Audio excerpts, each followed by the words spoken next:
Los invitamos a todos, Adrián, a todos, a ponernos en manos de Dios. Sí, en nombre del Padre, del Hijo, del Espíritu Santo. Amén. Te damos muchas gracias, Señor, por este tiempo especial.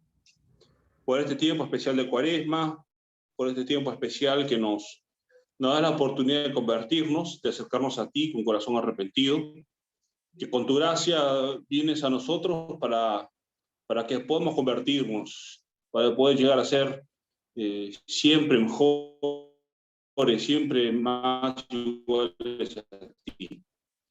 Te rogamos, por favor, en esta noche, que tu Espíritu Santo se quede con nosotros, esté con nosotros, que movilice nuestros huesos, nuestros sueños, nuestras decisiones, para que podamos ser y movilizarnos hacia el camino que Dios quiere.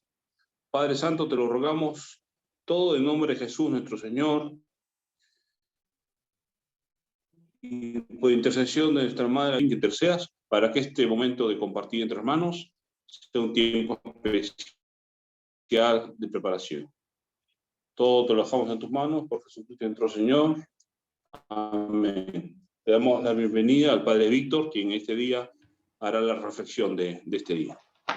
Padre Víctor, bueno, bienvenido. Muchísimas gracias y un gusto poder compartir este segundo encuentro que organizamos Christus Vinci. Por ahí hay algunas personas, poquitas creo, pero algunas de Argentina, que no sean de Misión de Comunión.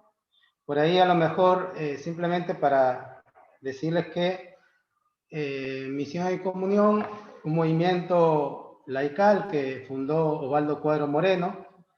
Dentro de Misión de Comunión aparecieron vocaciones a la vida sacerdotal, a la vida consagrada, y formamos una pequeña institución que se llama Christus Vinci, ¿no? Cristo vence, a la cual lo formamos en este momento 3 sacerdotes y 2 laicos y uno que está ahí en discernimiento. Así que bueno, esto lo hemos preparado y esperamos que pueda servir de preparación en este tiempo especial, tiempo de gracia, tiempo de la presencia de Dios de un modo particular en nuestras vidas. Bien, quiero empezar retomando lo que dijo el padre Joel al inicio de su charla el miércoles anterior, cuando hablaba de esta madre Emanuela Corradi, que dirige un grupo de matrimonios y que organiza la Lectio Divina. Y ella le preguntaba, como decía Joel en un momento que le preguntaba así sin anestesia, sin nada, le preguntaba, ¿realmente ustedes retienen la palabra de Dios para sus vidas?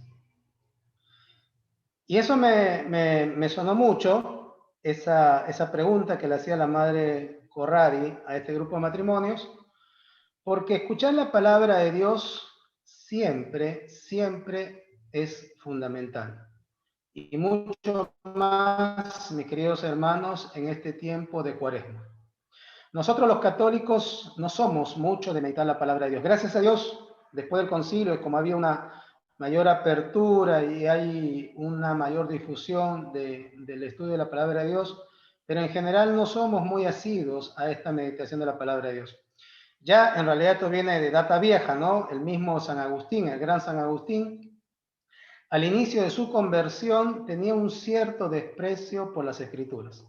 Él consideraba las Escrituras como algo elemental, como algo bajo. Él, que tenía una cabeza grandísima, él tenía que meditar a los grandes filósofos, ¿no? A las teorías importantes, grandes.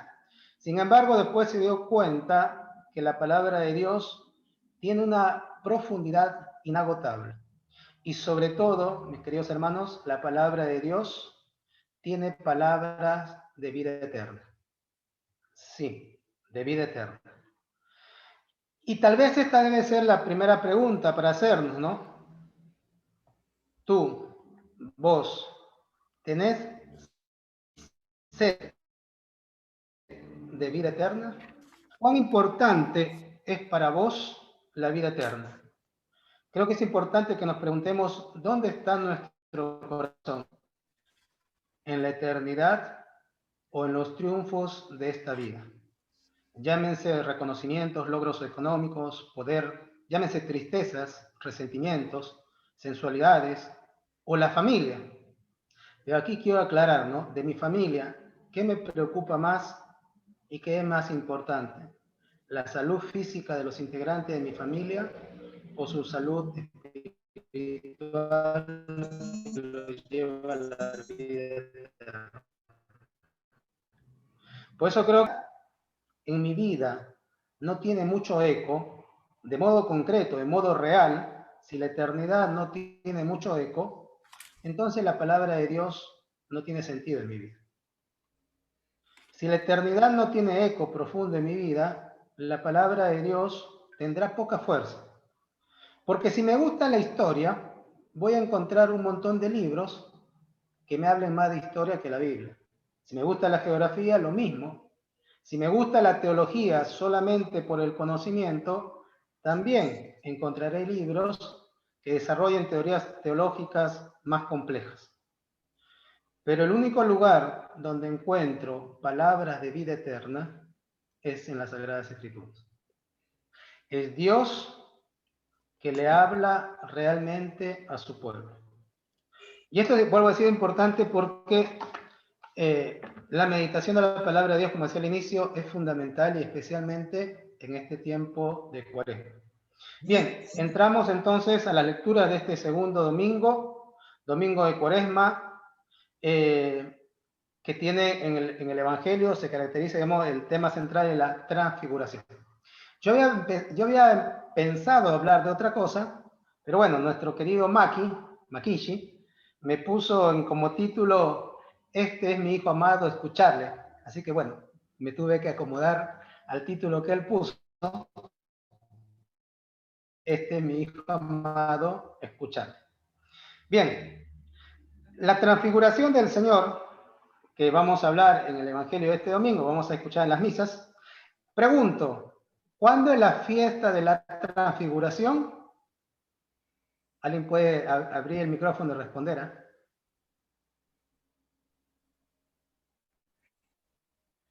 Bueno, se lo voy a facilitar. El 6 de agosto.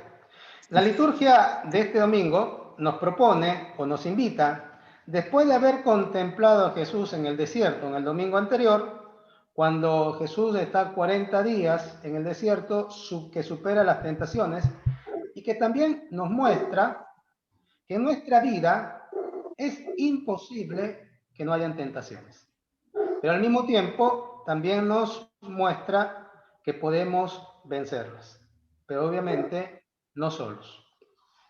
Ahora este domingo nos invita, la liturgia este domingo nos invita a seguir a Jesús subiendo con él al monte de la oración para contemplar en su rostro humano la luz gloriosa de Dios. Nos invita a que subamos con él a este monte de la oración para poder contemplar ahí el rostro humano de Jesús, pero en ese rostro humano la luz gloriosa de Dios. Los evangelistas que hablan de este pasaje son los tres sinópticos, Mateo, Marcos y Lucas, y en sus narraciones de manera un poco más explícita, más concreta, Marcos siempre más concreto, pero más o menos nos narran los mismos hechos. Papa Benedicto, cuando comenta este pasaje del Evangelio, dice que hay dos elementos esenciales. Uno dice, Jesús sube con sus discípulos, Pedro, Santiago y Juan, a un monte alto y allí se transfiguró delante de ellos, como dice el Evangelio de Marcos en el capítulo 9. Dice el Papa, su rostro y sus vestidos irradiaron una luz brillante. El segundo punto que dice el Papa Benedicto, que concuerdan los tres evangelios, es una nube envolvió la cumbre del monte y de ella salió una voz que decía, este es mi hijo amado, escucharlo. Por lo tanto, concluye el Papa Benedicto, la luz y la voz, la luz divina que resplandece en el rostro de Jesús y la voz del Padre Celestial que da testimonio de él y manda escucharlo. Fin de la cita del Papa Benedicto. Ya una primera cosa que podemos contemplar de este evangelio es que Jesús no sube solo al monte como si fue solo al desierto. El domingo pasado nos decía el Espíritu Santo llevó a Jesús al desierto y él va solo. En cambio ahora a la transfiguración va con tres, Pedro, Santiago y Juan. ¿Por qué? Obviamente, por un lado, porque no tenía ningún sentido que él se transfigure él solo. No tenía sentido si él ya sabía quién era. Pero creo que también tiene otra razón, el por qué al desierto va solo, porque el desierto es un periodo de nuestra vida en la que tenemos que pasarla solos con Dios. Y cuando digo desierto, no necesariamente significa algo negativo. No solo como un lugar donde estoy al desamparo de mis debilidades y soy tentado, sino también como un lugar de silencio, un lugar de preparación, un lugar de interioridad. Por eso, cuando voy al desierto, que digamos son mis momentos de silencio, de aislarme, no puedo ir con el celular. Tengo que ir solo. Si yo voy a orar y llevo el celular, me suena el WhatsApp y ya me distrae, no, tengo que ir solo, es solo con Dios. Mis hermanos, el misterio de la transfiguración, ¿se escucha bien hasta ahora? Porque acá estamos teniendo un poco de problemas. Bien, gracias. Sí, normal. El misterio de la transfiguración Sí, se no escucha se debe bien. separar, no se debe separar del contexto del camino que Jesús va recorriendo. Sabemos que Jesús va de un modo decidido al cumplimiento de su misión. Sabe lo que va a ocurrir. Sabe que antes de llegar la resurrección tendrá que pasar su muerte y su pasión y muerte en la cruz. De hecho, 6 días antes nos narra el Evangelio de Mateo, en el capítulo 8, dirá que Jesús le habla claramente a sus discípulos que van camino a Jerusalén, que ahí les espera mucho sufrimiento, ser rechazado, ser condenado a muerte y resucitar al tercer día. Aunque esto último, el tema de la resurrección, no lo escucharon mucho. Este anuncio de lo que vendrá, sus discípulos en ese momento no lo comprendieron. Pero no solamente que no lo comprendieron, sino que lo rechazaron. De hecho, Pedro, dice Mateo, Pedro llevándolo aparte, comenzó a reprenderlo porque sus pensamientos no eran los de Dios, sino eran como de los hombres. Porque, y todos lo evitamos, y si lo podemos rechazar, lo rechazamos. Si alguno de ustedes le encantan los momentos de prueba, bueno, todos rechazamos, ¿no? Por eso, como Jesús se dio cuenta y sabía perfectamente que ese anuncio, que no era un solo anuncio, sino que era la realidad de lo que iba a pasar, por eso se lleva a 3 de sus apóstoles, a 3 de sus discípulos, Pedro, Santiago y Juan, que son las columnas principales de la iglesia fundante, lo lleva a que lo acompañen al monte a ver su transfiguración. Lleva a estos 3, pero en cada uno de ellos podemos perfectamente estar cada uno de nosotros representados. Jesús quiere que esta luz de su transfiguración, y esto creo que es fundamental, Jesús quiere que esta luz de su transfiguración ilumine sus corazones para cuando llegue los momentos de la prueba. Para sus discípulos, la pasión y muerte de su maestro fue durísimo. Fue realmente durísimo. Por eso Jesús los quería preparar. Y por supuesto también para los momentos cuando llegan sus propias persecuciones, porque sabemos que le van a perseguir a los apóstoles y lo van a matar. Este querer de Dios, este querer que su luz nos ilumine y que ilumine nuestro corazón, este querer que esa luz de su divinidad ilumine nuestra vida, los meollos de la vida cristiana. Este mostrar su gloria en la transfiguración, este mostrar su verdad sobre quién es, mostrando su amor, este mostrar su luz, para iluminar nuestros corazones, es fundamental para ver qué tipo de seguimiento quiero hacer a Jesús. Porque sabemos que hay muchas maneras de seguir a Cristo. Nosotros empezamos el seguimiento a Él en el bautismo, pero después de ahí hay muchas maneras de seguirlo. Lo puedo seguir de lejos, lo puedo seguir a media distancia, lo puedo seguir de lejos, de cerca, al lado de Él. Puedo amar lo que Él amó o puedo seguir amando mis propios intereses. Recuerdo cuando estábamos en Buenos Aires e íbamos al hospital Parisien, habían distintas maneras de servir a los hermanos que estaban en el hospital, ¿no? Uno era hablando, y era importante, pero a veces era bañarlos o limpiarles porque se habían hecho la caca. Y era feo. Y yo recuerdo que siempre le escapé a eso.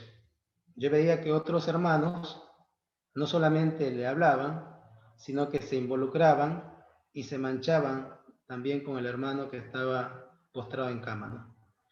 Por eso, de alguna manera, seguir de cerca a Jesús es mancharse también con Él, es mancharse con su sangre. Dios es luz, por eso en la transfiguración ilumina, irradia, dice una blancura resplandeciente. Dios es luz, Dios es vida. Y Dios quiere dar a sus amigos íntimos la experiencia de esta luz que justamente habita en Él. Por eso, después de este episodio, Él será realmente una luz interior que respaldará para siempre a sus discípulos, aunque es verdad que solamente lo comprenderán esto después de su resurrección. A pesar de que los discípulos tuvieron la experiencia de mirar ese Cristo transfigurado, de que mostraba su gloria, que mostraba su verdad, que mostraba su amor, a pesar de eso no lo comprendieron y en el momento de la prueba escaparon y después estuvieron con una gran desesperanza, abatidos, desesperanzados. Después de la resurrección, después de Pentecostés, ahí comprenderán perfectamente y a partir de ahí esa luz será su fuerza en el seguimiento de Cristo. A pesar de que los discípulos no lo comprendieron, sin embargo, Jesús es esa luz que nunca se apaga, que sigue iluminando nuestras vidas. Allí cuando otros solamente ven oscuridad y quejas, con esa luz de Jesús yo puedo ver claridad. No solo es esa luz para los momentos de prueba, de dificultad, sino también es esa luz para los momentos de la tentación. Como decíamos, no hay nadie que no pueda ser tentado. Y esto es importante también, hermano, en cada tentación, normalmente tenemos 3 segundos para optar, para ver qué optamos. Optamos por Jesús, digamos, por hacer la voluntad de Dios, o optamos por nuestros egoísmos. Depende en esos 3 segundos a quién miro. Justamente, si lo veo a Jesús o veo mis intereses. Pero además, esta luz que Él nos quiere dar en esa transfiguración que les quiso dar a sus apóstoles, es para que esta luz haga de nuestra vida una vida realmente luminosa, que resplandezca, que no sea una vida que arrastramos, sino una vida que contagia, una vida que alegra, una vida que une, una vida que evangeliza con solo su mirada y sus gestos. No estamos llamados a aguantar nuestra vida. Y a veces uno dice, wow, porque realmente no, todos somos pecadores, por supuesto, pero a veces uno dice, por ahí no es que tengamos grandes pecados, una miseria grandísimas, pero sin embargo a veces nuestra vida es opaca, no resplandece, no es luminosa, no ilumina, porque creo que nos falta llenarnos de este reflejo de la gloria de Jesús en nuestras vidas. Al final vamos a ver un poquito, o intentaré ver cómo podemos llenarnos de esta luz. Y por eso, mis queridos hermanos, necesitamos de esta luz para poder superar todas las pruebas de nuestra vida y para hacer que nuestra vida sea realmente radiante, ¿no? María Santísima sí tomó esta luz. Por eso nunca perdió la esperanza en medio del dolor. Cuando lo vio a Jesús, a su Hijo, totalmente humillado, totalmente destrozado su cuerpo, sin embargo, seguía viendo en su Hijo destrozado esa luz. San Agustín resumirá el misterio de esta luz de una manera hermosa, como siempre escribe él. Dice: lo que para los ojos del cuerpo es el sol que vemos, lo es Cristo para los ojos del corazón.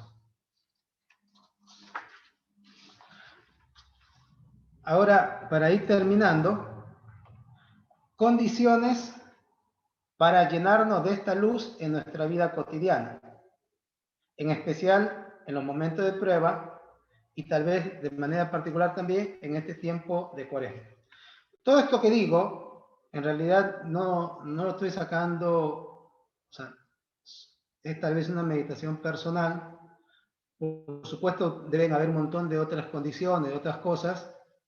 Es un poco de lo que, producto de la meditación, de lo que tal vez uno vive o en algún momento ha experimentado. Para poder obtener esta luz que nos da Jesús, es decir, para tener esta experiencia de su transfiguración, es necesario dos cosas. Uno, ya estoy como Marciano, que siempre decía dos cosas, ¿no? Una, subir al monte con Jesús. Y segundo, en este monte, ¿cómo hago mi oración? Vamos al primer punto, subir al monte con Jesús. Sin este monte de oración, sin este lugar de oración, no hay encuentro. Sabemos que la montaña en la Biblia es simbólica, ¿no? Siempre la montaña es símbolo de la presencia de Dios. Por eso en las iglesias, si se han dado cuenta, los presbiterios siempre está más alto que la nave, que el piso de la nave. Siempre el presbiterio tiene al menos un escalón o dos, algunos tienen más escalones, porque la montaña y el presbiterio, que es donde está el altar y donde se va a hacer el sacrificio, donde se va a aparecer Cristo, tiene que estar más alto. Por eso es necesario subir a la montaña. ¿Qué significa subir al monte, subir a la montaña? Es separar un momento de oración. Y aquí me parece que es importante tener un horario de oración. Recuerdo cuando estaba en el seminario, primer año del seminario, y en el seminario tenemos una hora de adoración, después la misa, el rosario, las completas, todas las horas litúrgicas, y uno rezaba un montón, y uno decía, bueno, estoy rezando bastante, y eso que tengo las clases en el seminario, tengo el oficio, tengo el tiempo para estudiar, tengo horas para el estudio, qué sé yo, y sin embargo rezaba bastante. Entonces, cuando la primera vacación, saliendo del seminario, que vamos a Buenos Aires, yo me acuerdo, decía, sin el seminario, con todo lo que tengo que hacer, rezo un montón. Ahora en vacaciones, que no tengo nada que hacer, voy a rezar el triple. Y me acuerdo que la primera semana no recé nada. A lo mucho era la misa todos los días, ¿no? Porque bueno, los que ustedes más o menos que me conocen, saben que yo soy bastante un monje enclaustrado, que nunca salgo, ¿no es cierto? Entonces, saben que yo soy de salir bastante. Entonces, aceptaba invitación de uno a otro lugar y estaba siempre en la calle, hasta que un amigo me dice, tenés que hacerte citas con Dios. ¿Cómo que citas con Dios? Le digo, sí. Me dice, porque, por ejemplo, me dice, si vos quedás conmigo, encontrarnos a las 5 de la tarde, entonces si después otro te llama y te dice, Víctor, nos juntamos a las 5, vos le vas a decir que no, porque tenés ya un compromiso conmigo. Me dice, si no haces turnos con Dios, si no haces citas con Dios, si no tenés un horario, siempre te va a salir algo para hacer. De repente cosas buenas. Y creo que de alguna manera posiblemente muchos de ustedes lo experimentan. Es decir, no es que hagamos cosas malas, a pesar de nuestras miserias, nuestros pecados, pero por ahí tratamos de hacer muchas cosas buenas, posponiendo. Entonces, subir al monte significa tener un horario de oración. La vida espiritual no se logra a vuelo de pájaro. Es necesario las rodillas. Es necesario también el tiempo. Es verdad que puedo estar 2 horas todos los días y no haber subido al monte, pero tiempo de calidad se necesita. Mi vida espiritual no se puede reducir, no puede consistir solamente en mi oración de la mañana y mi oración de la noche. Don Bosco decía a sus chicos, el que quiera tener una vida espiritual madura, además de la oración de la mañana y de la noche, tiene que tener todos los días un encuentro con Dios. En este subir al monte, también están incluidos los sacramentos. Nancy, nuestra hermana Nancy Quirós, la semana pasada preguntaba, ¿cómo hacer ahora que estamos encerrados? Hablo sobre todo en Lima, ¿no? Que no en Perú, bueno, en general, que nuevamente, lamentablemente, aunque Percy me decía que ya creo que a partir del lunes ya pueden empezar a salir. Pero bueno, ¿cómo hacer en caso que yo no pueda salir? Porque los sacramentos tienen que estar incluidos en el subir al monte. Yo no puedo dejar los sacramentos. ¿Cómo? Y Héctor le dijo varias maneras de cómo puede hacer. Y otras maneras es también que esto que digo, los sacramentos. Es decir, si yo no puedo salir de mi casa porque están cerrados los templos, porque me prohíben, la misa, mis hermanos, es fundamental. Yo no puedo faltar a la misa. La misa del domingo no se negocia. No puedo negociar la misa con otras cosas. Salvo realmente, que, por supuesto, si no puedo, no puedo. Pero es algo que yo no lo puedo negociar. Y además, en este subir al monte y en este querer intimar con Jesús, creo que para nosotros no basta la misa del domingo. Hay que tratar de ir durante la semana a otras misas. Vuelvo a decir, si no puedo, ustedes tienen otras prioridades, son laicos, tienen trabajo, tienen familia, por supuesto no pueden desatender eso, pero si puedo, el deseo de comulgar todos los días tendría que estar, el deseo. Si lo puedo hacer, excelente, si no lo puedo hacer, y si no puedo ir porque está restringido, pero si escucho la misa, hacer la comunión espiritual. Es fundamental hacer la comunión. Y la confesión frecuente. Y si no puedo ir a confesarme en este tiempo de pandemia, cuando no puedo ir al sacerdote, ¿no? No en el caso de Argentina. En Argentina eso no vale, porque podemos salir y todo. Pero en el caso, digamos, de Perú, que ustedes están viviendo, uno puede hacer la confesión ante Dios, es lo que se llama una confesión espiritual, haciendo los mismos pasos, el examen de conciencia, el dolor de los pecados, el arrepentimiento, el propósito de enmienda, haciendo los mismos, y yo me confieso frente a él. Y después, en el momento que ya pueda salir, iré al sacerdote a confesar antes de realizar la comunión sacramental. Pero los sacramentos no los podemos dejar de nuestra vida. Es fundamental. Jesús puso los sacramentos como medios fundamentales para nuestra vida espiritual.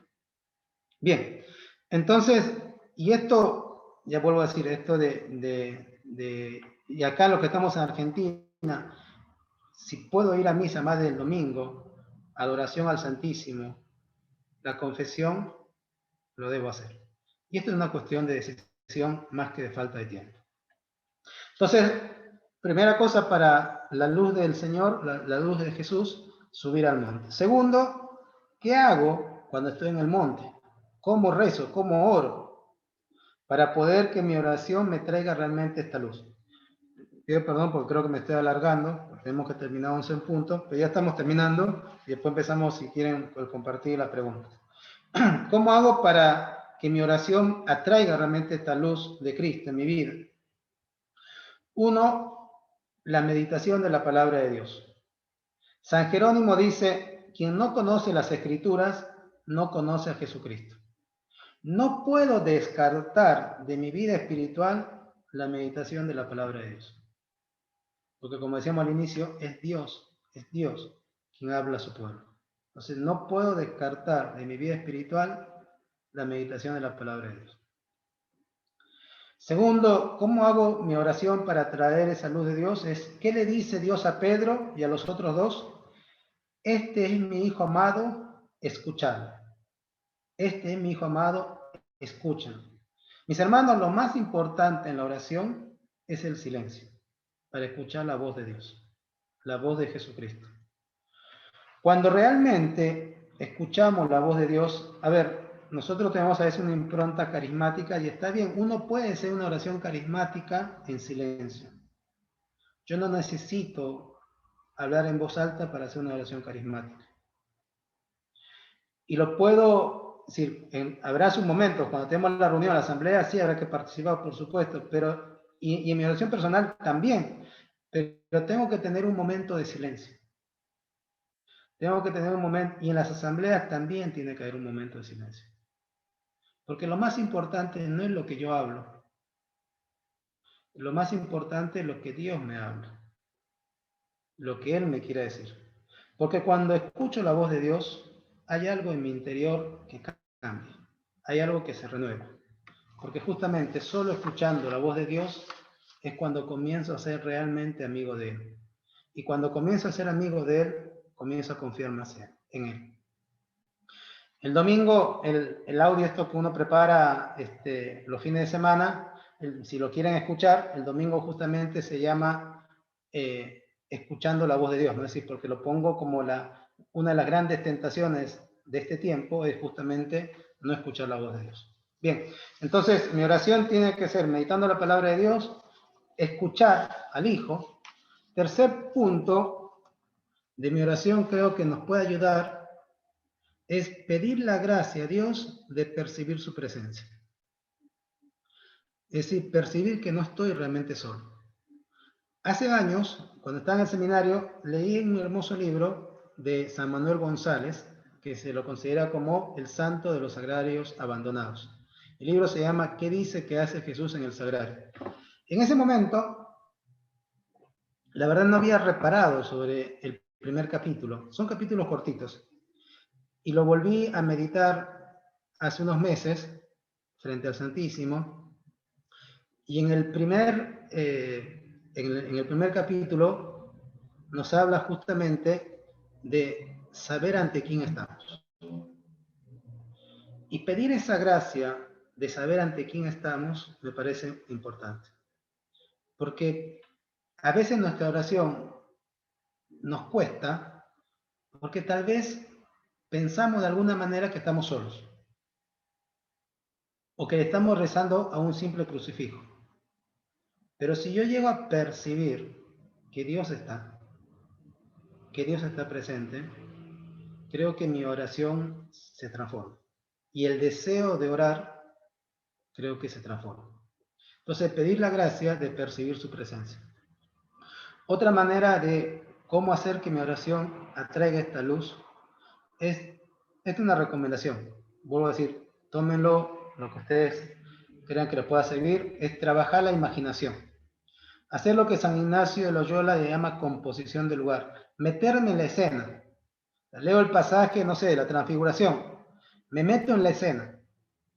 Trato de meterme, de mirar, de contemplar cómo habrá sido ese momento, cómo habrá sido el rostro de Pedro, de Juan, de Santiago cuando vieron que Jesús se transfiguró. Cómo habrá sido, que dice en un momento se llenaron de temor. Cómo habrá sido contemplar.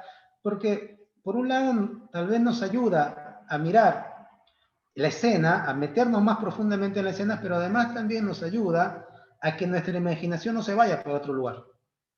No sé si a usted le pasa que a veces uno se pone a rezar y comienza a pensar en lo que tiene que hacer más adelante, en los problemas, en lo que va a cocinar, en esto que el otro, y una vez uno dice, quería rezar y mi mente voló por otro lado. Esa hacer la composición del lugar, ese meterme en la escena, ese pensar en lo que estoy hablando con Dios, por ahí me ayuda mi imaginación a fijarla, a tranquilizarla y a concentrarme más en lo que voy a hacer. Otro punto de nuestra oración, de cómo hacemos para que atrae esta luz divina de Dios, es la constancia. La oración no es una cuestión de un día ni de una semana. Puede ser que Dios nos regale en el primer día un encuentro con Él, una real presencia de Él, ¿no? Puede ser que en el primer día me muestre su luz, pero también puede ser que me la quiera mostrar esa luz al año o a los 2 años de fidelidad. Y cuando digo demostrar la luz, no estoy hablando de una cuestión sentimental, sensible, ¿no? Sino estoy hablando de una cuestión de percibir a Él, de ver a Dios, ¿no? Una luz que me da esa seguridad de frente a quién estoy. Entonces, cuando llego a este punto de saber frente a quién estoy, es más fácil abandonarme en las manos de Dios, porque confío y creo. Entonces, por eso, cuando llego a percibir esta luz realmente frente a quién estoy, es más fácil abandonarme. Es más fácil que abandone mis problemas, que abandone mis conflictos, que abandone mis resentimientos, que abandone mis tristezas. Es más fácil cuando yo sé frente a quién estoy, porque justamente confío en creer. Otra pauta de la oración, está bien, cada uno tendrá que, yo creo, hermanos, al menos por este tiempo de Cuaresma, nuestro encuentro con el Señor tiene que ser de al menos 15 minutos, porque necesitamos darle un poco de tiempo. Lo que decía, vuelo de pájaro no se puede. 15 minutos al menos de estar con Él. Por último, en esto de cómo hacemos para que la oración nos ayude a traer esta luz, dice en el Evangelio, qué bien que estamos aquí, ¿no? Dice Pedro, ¿no? Que hagamos 3 chozas, y Jesús le dice, no, tenemos que bajar, ¿no?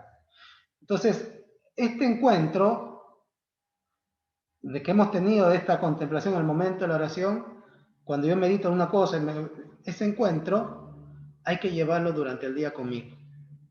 Hay que llevárselo a los demás también, pero hay que llevarlo conmigo. Es decir, eso que yo vivo, que yo medito en la oración, porque a veces agarro un texto bíblico, lo medito y veo que Dios me dice esto, pero salgo de la oración y a la media hora me olvidé. O sea, eso que he vivido en ese momento de encuentro, tengo que llevarlo conmigo a mi vida,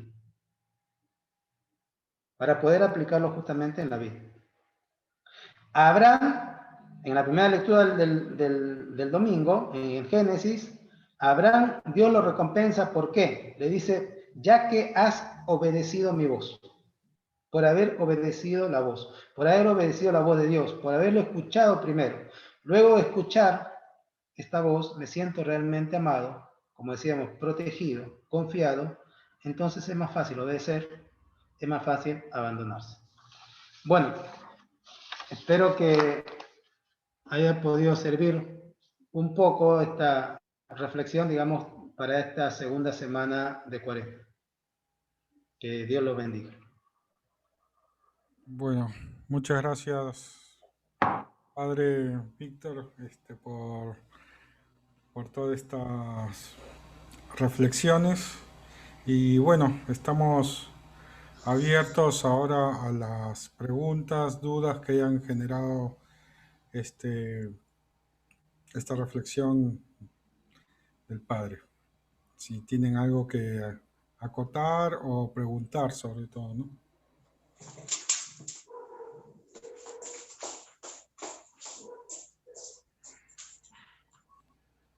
Bueno, mientras que se animan, yo quisiera resaltar esto último que decía Víctor, ¿no? Eso de qué bien estamos aquí.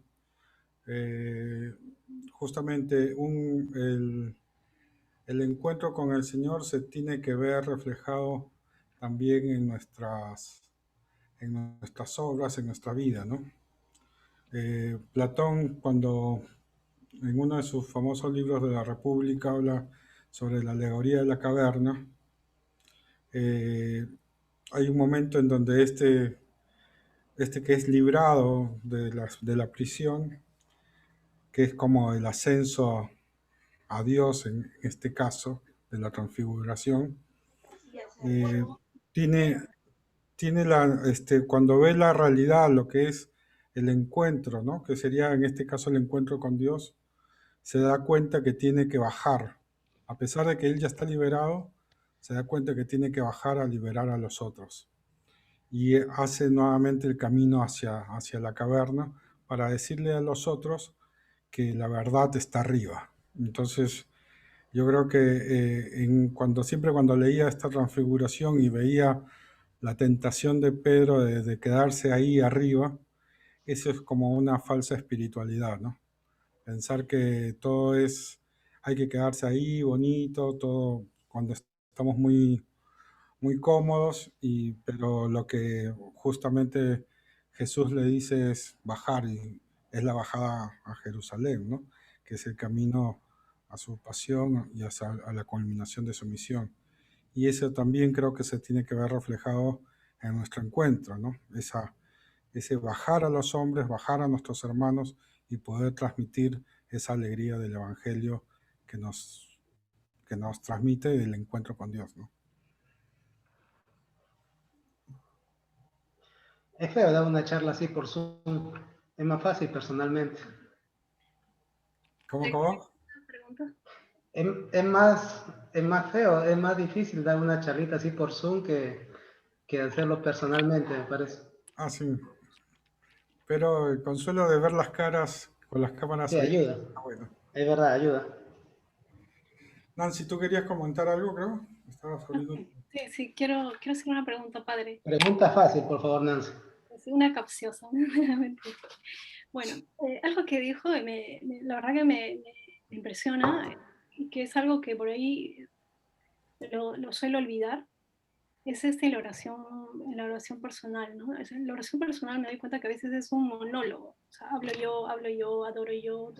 Es algo que dijo clave para mí, es la escucha, ¿no? O sea, en esa medida que yo escucho qué me dice, el oírle a Dios, ¿no? O sea, siento que me cuesta tanto oírle a Dios. Entonces, usted habló del silencio. ¿Puede dar algunas recomendaciones? O sea, cómo aquietar, cómo escuchar y también cómo diferenciar de lo que yo puedo estar pensando o imaginando que me dice Dios y no es de Dios. O sea, cómo llegar a ese silencio, obviamente para una persona laica como uno, que no está en el convento, no está por ahí con espacios por ahí exclusivos, pero como una persona laica, común y corriente, profesional, estudiante, que sé yo, puede llegar a ese silencio para escuchar a Dios, ¿no? Y la verdad que me encanta que este día, que obviamente esa relación de escucha de Dios también me da esa capacidad de poder abandonarme porque sé con quién estoy tratando, ¿no? Entonces ahí va mi pregunta. Algunas recomendaciones para poder hacer ese silencio y llegar a escuchar a Dios, ¿no? Bien, a ver, me parece, Nancy, que todos estamos llamados, si queremos ser santos, todos estamos llamados a ser contemplativos en la acción. Los sacerdotes diocesanos tampoco no somos muy de estar encerrados, digamos, por la actividad que tenemos que hacer, más allá de mi personalidad. En general, el sacerdote diocesano también tiene que hacer mucha actividad afuera, con la gente, los sacramentos y la actividad propia de cada parroquia. Pero sí tenemos que ser contemplativos en la acción, es decir, por eso es importante que lo que voy meditando en el día, si yo mi vida la desencajo de mi vida de oración, digamos, del momento de encuentro con el Señor, y en mi vida me voy olvidando de Dios, en mi trabajo, en mi quehacer cotidiano, por supuesto me va a ser muchísimo más difícil hacer el silencio. Pero si yo en mi día, yo por supuesto, ni ustedes ni yo podemos estar 15 horas frente al Santísimo, no podemos, tienen que trabajar, tienen que estudiar, tienen que hacer las cosas de la casa, un montón de cosas. Pero vos tenés tu momento de oración, pero ese momento donde estás solo con Dios, ese es el momento de cierto de encuentro subiendo al monte. Pero después, cada cosa que hagas, tu trabajo, tu sueño, tu cuerpo, tu mente, cada cosa, uno se la entrega a Dios. Entonces, si bien es cierto, no puedo estar completamente, pero cuando mi vida se la trato de entregar cada momento de mi vida a Dios y hacer pequeñas jaculatorias, oraciones durante el día que me hagan recordar que Él está, Entonces, es más fácil poderme aquietar en el momento de la oración.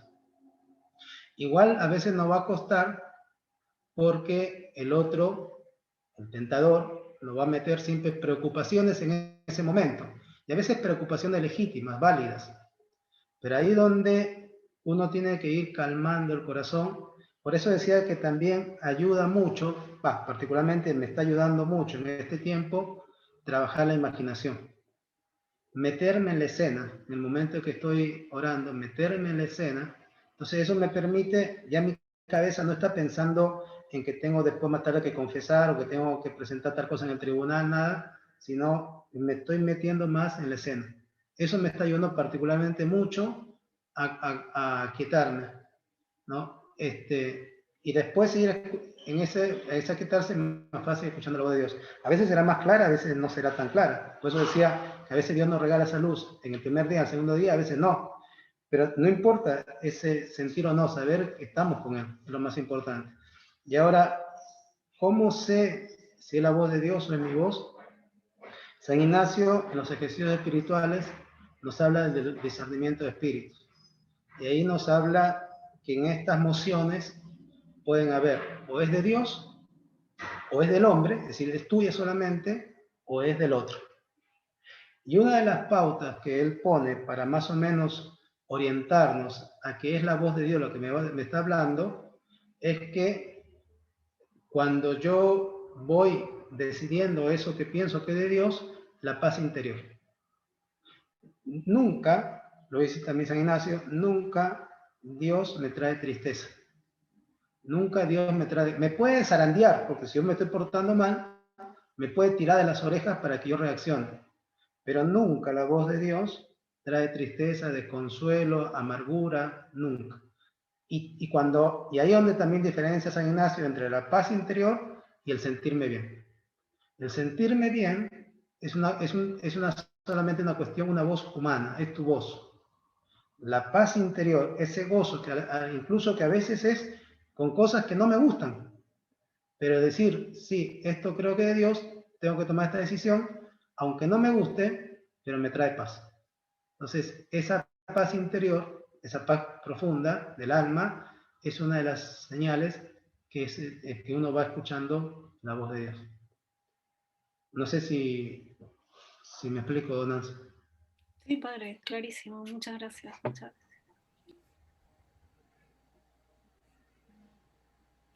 Todo un padre de la iglesia.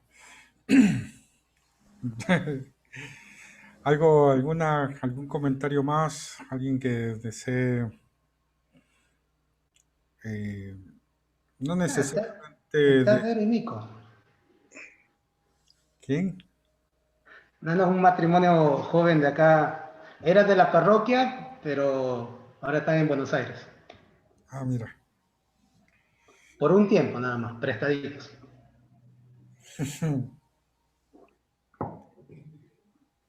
Yuri, quizás quieras hacer algún comentario. No, a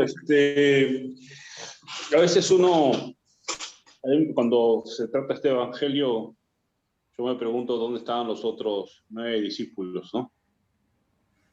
Porque Jesús se llevó solamente a 3. Y esos 3 tuvieron la fortuna de estar frente al transfigurado, ¿no? Entonces, no sé si tiene que ver con la ambición personal de querer ser santo, la elección de Dios para llevarse esos 3, la amistad o entendían en el corazón de Jesús por qué fueron esos 3, ¿no? Y cómo eso se puede trasladar a nuestras vidas, ¿no? Porque a veces uno puede quedarse tranquilo pensando en que es suficiente ser parte de los 12 y no tener ese anhelo de tener esa intimidad con Cristo, ¿no? Entonces, cómo cultivar ese anhelo de estar en primera línea, ese anhelo de estar en lo más cerquita a Jesús, ¿no? Un poco por ahí el comentario, Víctor. No sé qué nos puede decir. Sí, o sea, la elección la hace Dios porque son las 3 columnas principales, digamos, ¿no? Sabemos que Dios elige como esos círculos que van agrandándose, ¿no? Dentro de los 12, para empezar, hay uno que es el primo entre padres, el primero entre los padres, ¿no? Es Pedro. Después el otro círculo, digamos, serían los 3. Después están los 12, después están los 72 discípulos, después están los 500 y todo eso, ¿no es cierto? Jesús, por eso decía que a sus íntimos les quiere revelar la luz. Entonces, él necesitaba revelársela, podría haber elegido los 12, pero él quería que por lo menos estos 3, que también los va a elegir para el momento de Getsemaní, ¿no? Para el momento del huerto, lo va a elegir. Él quería que estos 3 por lo menos vieran y estuvieran, podrían haber contemplado la gloria, poder soportar lo que después venía y ayudar a soportar a sus hermanos. Y esto también tal vez es un ejemplo, es decir, que también hay muchas cosas a veces en la vida comunitaria que uno no se lo puede revelar a todos. Y eso no tiene que generar celos, porque posiblemente los otros apóstoles se hayan podido poner celosos. ¿Por qué no nos llamaban a nosotros, no? Pero es Dios quien elige. Por eso, en definitiva, lo más importante es la elección de Dios, no lo que yo quiero, lo que me gusta que sea, sino lo que Él va eligiendo, ¿no? Y ahora, ¿cómo hacer para generar esta ansia de santidad? Por eso es la que decía, es la cuestión de cómo, en qué posición queremos estar en el seguimiento de Jesús, ¿no? O lejos, a medias tintas, o cerca. Y ese estar cerca nos invita en estas dos cosas que decía, ¿no? Importante es subir al monte, con todo lo que había explicado, y el tema de la oración, o sea, acercarme a Él, escuchar su voz. Ya no lo va a hacer larga, porque en realidad, escuchando la voz de Dios, se cumple después de la segunda lectura de San Pablo, ¿no? ¿Qué nos puede separar del amor de Dios, no? Es decir, esa seguridad de que nada te puede separar del amor de Dios, aunque te estés muriendo, o aunque te estés persiguiendo, nace primero de esa escucha. Lo importante es, creo, estas dos cosas, es subir al monte, es decir, tener ese tiempo, esa búsqueda, ese deseo de encontrarme con el Señor y después, bueno, por lo menos como decía, de manera personal, estas pautas que le he dado de oración, a mí me está ayudando mucho. Oscar, ¿tú querías comentar algo? ¿O te lo estoy tirando? No sé si... O vi mal, creo. Héctor, Sí, sí, Verónica. yo quería hacerle una pregunta también al padre. Sí. En esta cita bíblica, en Lucas 22:31, se me escucha, ¿verdad? Sí, sí, se escucha perfecto. ¿Sí? ¿Se me escucha? Sí, se escucha perfecto. Dice, Simón, Simón, mira que Satanás ha pedido permiso para sacudirlos a ustedes como trigo que se limpia, pero yo he rogado por ti para que tu fe no se venga abajo, y tú cuando hayas vuelto tendrás que fortalecer a tus hermanos. ¿Mm? En Lucas 22. Entonces yo veo que Jesús, que Cristo, ¿no? Dice, mira que Satanás ha pedido permiso para sacudirlos a ustedes como trigo que se limpia. Es decir, que permite la prueba, ¿no? Pero y luego que dice, he rogado por ti para que tu fe no se venga abajo, o sea, viene el auxilio del Señor, pero y hay algo más, ¿no? Y tú, cuando hayas vuelto, tendrás que fortalecer a tus hermanos. Entonces, mi pregunta, o lo que yo veo y digo, ¿qué pasa si tú tu fe no estaba fortalecida, ¿no? ¿Cómo tú vas hacia tus hermanos? Qué importante o qué responsabilidad para uno es que esa fe no se venga abajo en la tentación, en la prueba, para que seas testimonio ante los demás, ¿no? Ante tus hermanos. A ver, si tu fe está media floja, a ponerse las pilas, ¿no? Es decir, no, nunca hay que llorar sobre leche derramada, ¿no? Mi fe no siempre ha estado fuerte. Es más, yo creo que parte del año pasado me conflictué tanto con distintas cosas que habían acá de manera particular, y descuidé un poco de repente la oración, y eso de repente también me hizo reaccionar, cuando me vi solo, no con la fuerza de Dios. Es decir, por supuesto, hay que tratar de nunca soltarnos de Dios, ¿no? Pero a veces a lo mejor nos encontramos en la realidad que me he descuidado. Bueno, si me he descuidado, me he descuidado. La responsabilidad que yo tengo como sacerdote, por ejemplo en este caso, yo no la puedo soltar aunque mi fe esté débil. O sea, lo que tengo que hacer o sea, no puedo dejar de atender a las personas porque mi fe está débil. Yo tendré que reforzar mi fe, tendré que acercarme más a Dios, tendré que ponerme las pilas para retomar este camino, pero no puedo dejar de atender a mis hermanos. E igual cada uno de ustedes, el que es papá, el que es mamá, el que atiende grupos en misión de comunión o en las parroquias, qué sé yo no puedo dejar de atender y fortalecer a mis hermanos porque yo en este momento estoy flojo. Y eso no es hipocresía, eso es caridad. Una cosa es no querer reaccionar y mantenerme en un estado de alejamiento de Dios. Una cosa es el pecado, ¿no? Por mi debilidad cometo un pecado, qué sé yo, pero me duele, me arrepiento, me confieso y quiero cambiar. Y otra cosa es cuando no quiero cambiar y me mantengo en un estado de querer, esta cosa no la quiero renunciar. Sé que está mal, pero no quiero renunciar. No me interesa renunciar. Y sigo sí atendiendo o mostrándome como que estoy re bien y qué sé yo, eso es hipocresía. Y eso no lo tengo que hacer. Pero todos somos débiles y podemos tener nuestras caídas, nuestras debilidades y qué sé yo, pero por amor, por caridad, yo tengo que seguir fortaleciendo y acompañando a las personas que están bajo mi responsabilidad. Claro. Gracias, padre. No, Una Sí, intervención chiquita, por favor, Víctor. la última, porque ya creo que es la hora. Ya, la última. ¡Luchito! ¡Anda, Luchito! Me apago un ratito el televisor. Mira, esto que es interesante, de la luz, digamos, siempre cuando uno habla, este es un hombre de Dios, una mujer de Dios, eso que uno ve, percibe, es algo que tiene relación hasta con la aureola, creo, ¿no? Una persona que está llena de Dios tiene como un brillo, ¿no? Lo que hablan también de las virtudes, ¿no? Entonces yo creo que qué importante eso de uno a veces, digamos, no tiene que hablar mucho, la gente percibe algo, digamos, de uno cuando está lleno de Dios, que es la luz que uno recibe, ¿no? Moisés cuando hablaba con Dios, se tenía que tapar con un velo porque era la luz era la luz de Dios que recibía él y emanaba de él, ¿no? Entonces, qué importante esto de llenarse de Dios, ¿no? Eso es. Llenarse de la luz de Dios.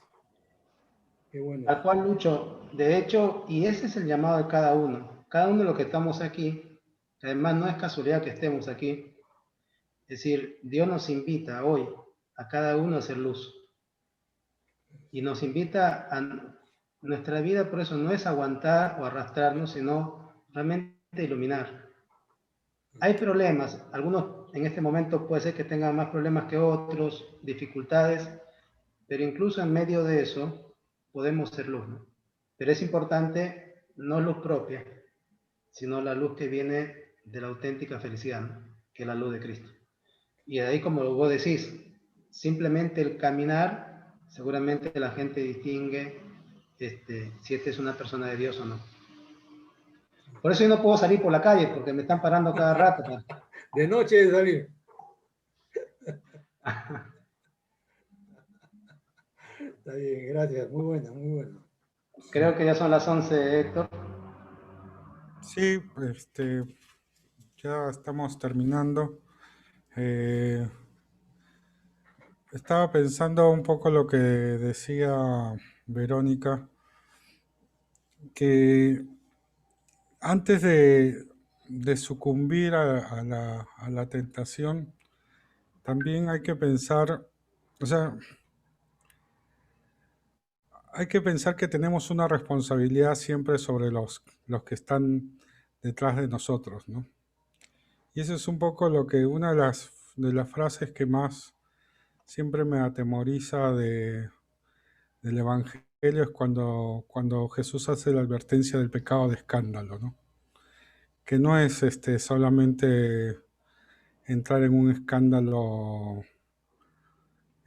así grosso o de manera grosera, digamos, sino que ese escándalo se produce cuando uno deja por mirarse a sí mismo, por pensar que está mal, comienza a desatender a aquellas personas que nos necesitan, ¿no? Ellos necesitan siempre tener un referente, y creo que eso también nos puede ayudar a retomar nuestra relación con Dios, ¿no?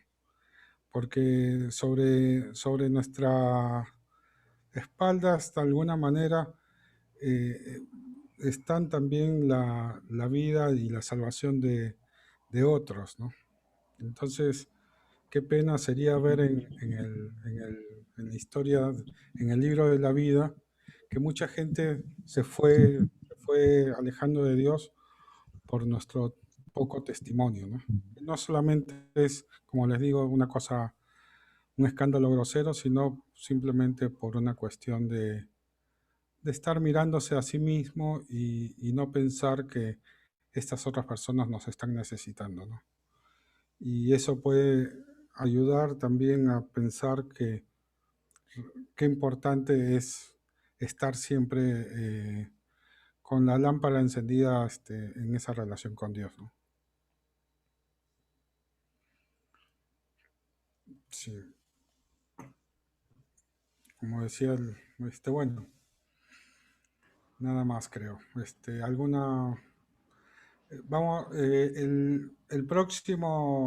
La próxima reunión va a ser el día jueves, no va a ser el día miércoles, para no cruzarnos con una reunión de planificación que tenemos. Y va a ser el día jueves, a ver, déjenme ver, jueves 4 de marzo.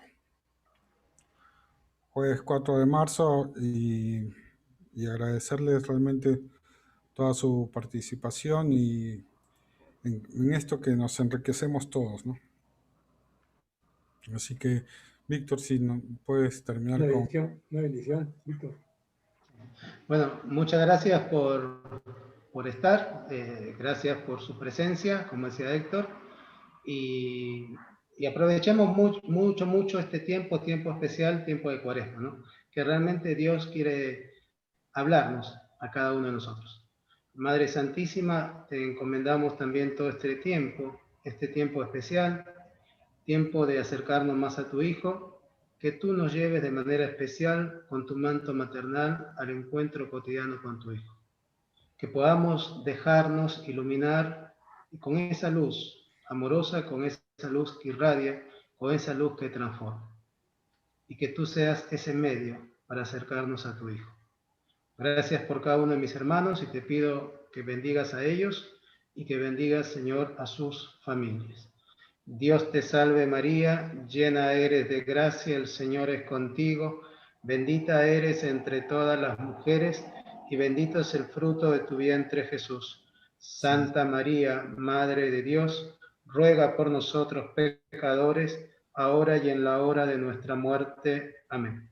Y que la bendición de Dios Todopoderoso, del Padre, del Hijo y del Espíritu Santo. Amén. Bueno, muchas gracias. Muchas gracias.